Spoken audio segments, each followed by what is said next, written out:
আমার নামাজ ও ইবাদত কি কবুল হচ্ছে কিনা তা কিভাবে বুঝবো?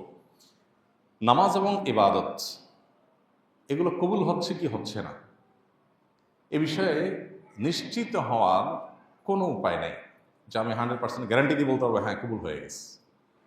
যেহেতু আল ইমান ও বাইনার রাজা ইওয়াল খৌফ, আশা এবং ভয়, এই দুইটার সমন্বয়ে ইমান হয়। বিধায় একজন ইমানদার জোরালোভাবে আল্লাহর কাছে কোনো ইবাদত বিশুদ্ধ উপায়ে করার পর আশা করবেন আল্লাহর কাছে যে আল্লাহ কবুল করবেন। আবার একই সাথে আমার কোনো ভুলের কারণে আল্লাহ রিজেক্ট করে দিতে পারেন, বাতিল করে দিতে পারেন, সে ভয়ও তার মধ্যে থাকবে। এটাই হলো ইমানের দাবি। অতএব কোন আমল কোন নামাজ কবুল হয়েছে এ নিশ্চিত করে বলা কঠিন। তবে আপনি যদি সেটাকে সুন্নাহসম্মত উপায়ে করেন তাহলে সেক্ষেত্রে আপনি আল্লাহর প্রতি পরিপূর্ণ আস্থা রাখবেন এটা কবুল হয়েছে। কবুল হয়েছে সেটাকে আপনি ধরে নেবেন। ইবাদত কবুলের জন্য যে 3টি শর্ত আছে তার প্রথমটি হলো ঈমান থাকা। আপনার ভিতরে ঈমান আছে, ইবাদতের প্রথম শর্ত আছে। ঈমানদার না হলে কোনো ভালো কাজ কবুল হয় না। নাম্বার 2, আপনার মধ্যে যে ইবাদতটা করেছেন, যে আমলটা করেছেন, ওটা সুন্নাহ অনুযায়ী করার প্রবণতা আছে, সুন্নাহ অনুযায়ী আপনি করেছেন, তাহলে সেটা কবুল হবে। 3 নম্বর হলো এটা আল্লাহকে খুশি করার জন্য করেছেন, অন্য কোনো ধান্দা সেখানে নাই, তাহলে এটা কবুল হবে। তাহলে 3 জিনিস: ঈমান থাকা, সুন্নত অনুযায়ী করা, হাদিস অনুযায়ী করা, কোরআন অনুযায়ী করা, আর 3 নম্বর হলো আল্লাহর সন্তোষের জন্য শুধু করা, দুনিয়ার ধান্দা না থাকা। এই 3টা জিনিস থাকলে যে কোনো আমল কবুল হবে।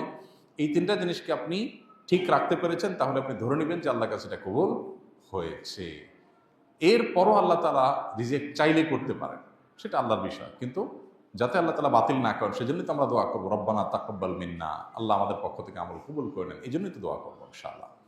আমাকে রিয়া অর্থাৎ লৌকিকতা থেকে বাঁচার কয়েকটি উপায় বলে দিন, কেননা আমি যে কোনো ভালো কাজ করতে গেলেই ভয় হয় এটা কি আবার রিয়ার কাতারে পড়ে যায় কিনা, এই জন্য অনেক ভালো কাজ থেকে নিজেকে পিছিয়ে নেই। রিয়া বা লৌকিকতা এটা একটা অপরাধ, এটা একটা গুনাহ। ইমানদার তার সকল কাজ খালেস এবং নিরঙ্কুশ আল্লাহর জন্য নিবেদন করবে। কোনো ভালো কাজ যদি ইমানদার করার পর মানুষের কাছ থেকে বাহবা আশা করে, মানুষের কাছে গল্প দিয়ে প্রশংসা কুড়াতে চায়, মানুষের কাছ থেকে পার্থিব কোনো ফিডব্যাক এটা যদি সে আশা করে, তাহলে সেক্ষেত্রে সেই আমল বরবাদ হয়ে যায় এবং এটা শিরকে আসগরে পরিণত হয়। এই জন্য ইমানদার সবসময় রিয়াকে সবচেয়ে বেশি ভয় পাবে এবং রিয়া থেকে বাঁচার চেষ্টা করবে। নবী সাল্লাল্লাহু আলাইহি ওয়াসাল্লাম এটার ব্যাপারে আমাদেরকে সতর্ক করে বলেছেন যে দাজ্জালের যে ফিতনা, এর সবচেয়ে ভয়াবহ ফিতনা কিয়ামতের আগে ইমানদারদের জন্য। ইমানদাররা বিভ্রান্তির মধ্যে পড়ে যাবে। তিনি বলেছেন কিয়ামতের আগে দাজ্জালের ফিতনার চাইতেও বেশি আমি যেই ফিতনাকে তোমাদের জন্য ভয় করি সেটি হলো এই লৌকিকতার ফিতনা, যে তোমরা ভালো কাজ করবে কিন্তু তোমাদের উদ্দেশ্য থাকবে পার্থিব।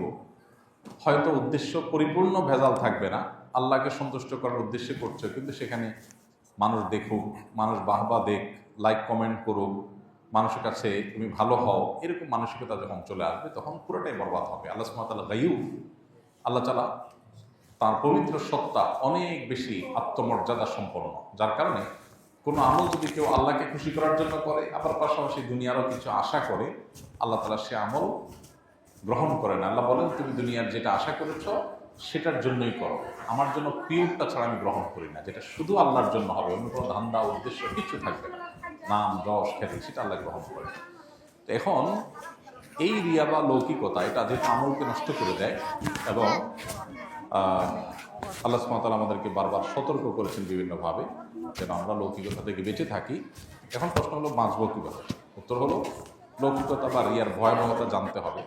তবে অনেকের মধ্যে এটা নিয়ে ওয়াসওয়াসা হয়, যেমন প্রশ্নকর্তার কথা থেকে মনে হচ্ছে ওয়াসওয়াসা আছে। ওয়াসওয়াসা মানে আমি আল্লাহর জন্যই করছি, আমার মনে অন্য কোনো উদ্দেশ্য নাই, কিন্তু ভেতর থেকে শয়তান বা আমার নফস বোধহয় বলছে যে তোমার আমলে মনে হয় ভেজাল আছে, অহেতুক আমাকে পেরেশান করবার জন্য। এটা হলো ওয়াসওয়াসা।